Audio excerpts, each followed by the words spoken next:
Right, let's start.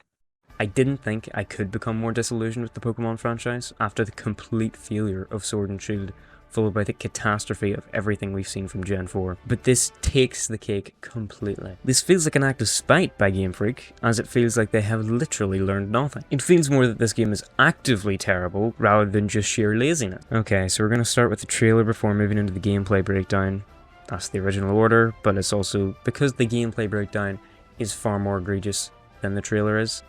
That's saying something. We start this trailer with a splurge of white text on a black background telling us that the story takes place in a long ago era, when humans and Pokemon weren't interlinked. We will get to this, hold this for later. After this we get our first bit of footage in 5 months. And somehow, most of the landscape is just as bare. I will use this opportunity to talk about the art style, because I think it is the biggest issue this game has. Everything just looks too clean and sterile. It looks lifeless and corporate. This game appears as bad as every generic anime from the past 10 years. Nothing seems to click. The models just don't look part of the same world. Nothing seems to have evolved in the 5 months they've had to make this game.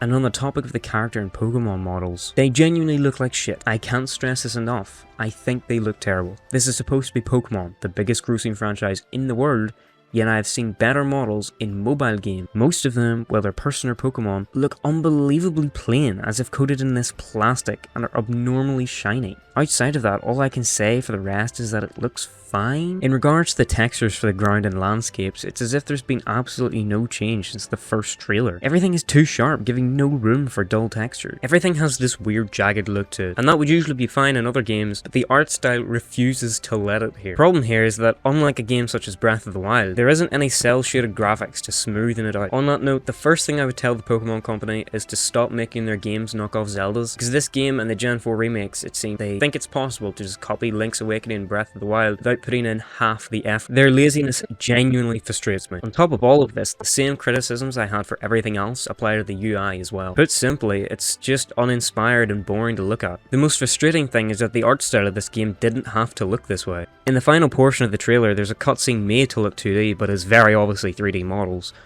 The character models have black inky outlines, the ground looks smoother, the backgrounds look far more stylized, and the depth of field is perfectly serviceable. I feel if only a few people at Game Freak had put their minds to it, they definitely could have created an art style far more memorable for this game. Instead, it's only there to act as clickbait for anybody who sees the box art. Now let's mention a few other noteworthy things in the trailer. Starting with the Pokemon themselves. Comparing this game at any point side by side with its contemporaries, it completely falls flat in its face. Things at first that didn't seem like a big issue during its first viewing become filthy after revisiting Breath of the Wild or Odyssey. I feel this is best communicated through the comparison of the animations of Breath of the Wild's animals to the Pokemon of Arceus. Like, what is this? None of these Pokemon look like they're programmed to do anything other than wander around a field. The chickens, pigs and cows of Minecraft have more life to them than these things. Why can't this beaver thing roll over like a dog outside of the stables? Or why does this bear run like this while the other one does whatever the hell this is?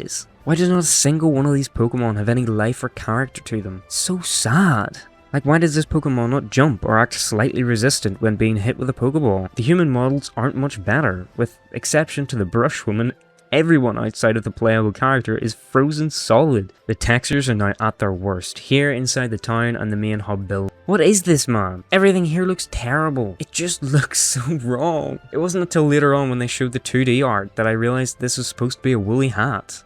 So why the hell does it seem to be going all the way around his face? Everything is a bizarre mismatch of what I can only describe as fuzzy or sharp. For an example, his tie is sharp and clear, but the crest on his blazer looks straight from the PS2. How'd I even...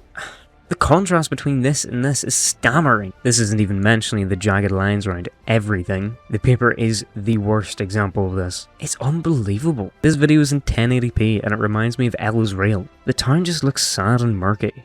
The muddy brown textures send flashbacks of Bravo. Just how is this happening? Everything is either just fuzzy, flat and bland, or it's too sharp and stands out far more than it should. It's a level of visual whiplash that leaves me simply puzzled beyond belief. I'm not going to talk about the trees, it's just too painful. I swear if they don't change Tail Whip in this game, I am genuinely going to lose it. I will say the worst decision they made was to show flying footage of this game, as it just reveals how barren and boring the world looks. Compare the dynamic and serene geography and landscapes of Breath of the Wild to this game. game. It genuinely disappoints me how low the bar is for Game Freak at this point. What the hell is this Geodude, and why did they show this? So after more quick cuts from shitty environment to shitty environment, the trailer finally ends. But we ain't done yet. As I said at the beginning, the worst is yet to come. So after a little bit more talking from this guy with his evil businessman pose, we jump into the gameplay breakdown. Kill me. We are shown the map of the Hisui region, and amazingly it isn't downright repulsive. The art actually looks really nice. One thing I'll note is that anything shown in 2D looks really good during this trailer. It's genuinely a shame they didn't bother to translate the beautiful art like the map into the actual game. I'm finally going to take note of the supposed time period of this game. First of all, I'm not going to comment on how it's now the Hisui region.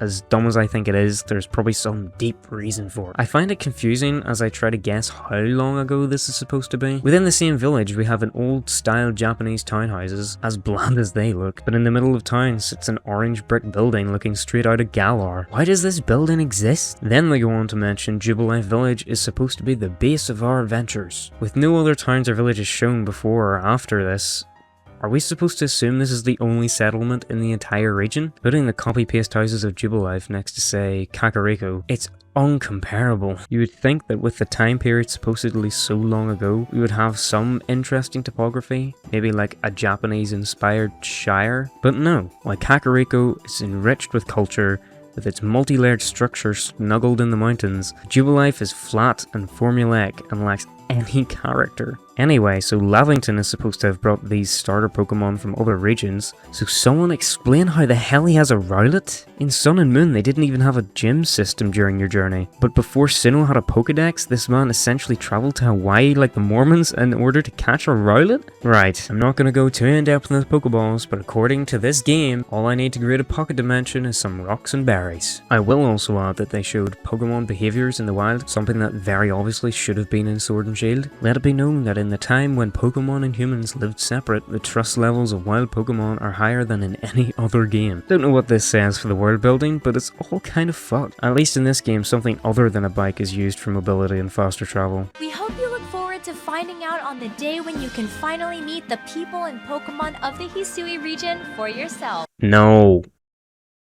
So that was it. I hope I was able to convey the sheer amount of issues this series now faces because of this game. I haven't really been keeping up with other opinions on this showcase, so this is strictly only my view. The saddest part is how this game, alongside BDSP, will sell regardless of anything I say or anyone with a negative opinion. So, until I'm ready to moan on the internet again, do the usual YouTube things, and I hope to see you again.